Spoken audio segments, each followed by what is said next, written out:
மேல நீங்க படத்துல பார்த்துருக்கிறது மத்திய பிரதேச சேர்ந்த பிரீத்தி ஒரு அம்மா. 51 வயசு. 2000 ஆண்டு அவங்க இதய தசைநாளெல்லாம் பாதிக்கப்பட்டு ரத்தம் பம்ப் பண்றதுல அவங்க இருதயம் செயலிழந்து போகுது. அப்ப மதுரை எய்ம்ஸ் மருத்துவமனையில அட்மிட் பண்ணியிருக்காங்க.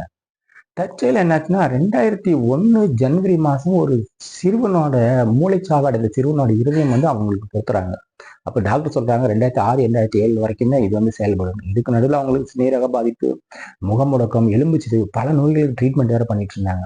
ஒரு ஆச்சரியமான விஷயம், இப்ப நடுவுல நடந்த உறுப்பு மாற்று அறுவை சிகிச்சை பொருத்தப்பட்டவர்களான விளையாட்டு போட்டியில அந்த அம்மா 70 பவுன் தங்கம் வென்றிருக்காங்க. இன்னும் உயிரோடு இருக்காங்க. இப்ப ரீசெண்டா போன வாரம் நடந்ததுல. இப்ப பாருங்க, அவங்க எத்தனை போராட்டத்தின் நடுவுல எவ்வளவு தன்னம்பிக்கையா அவங்க உயிர் வாழ்ந்து ஒரு சாதனை படைச்சிருக்கிறாங்க. இப்பயும் உயிரோடு இருக்கிறாங்க. நமக்கு சின்ன சின்ன இதுக்கெல்லாம் நம்ம சோர்ந்து போயிடுறோம். நம்ம வாழ்க்கையை நாம தான் வாழணும். நமக்காக யாரும் வாழ மாட்டாங்க.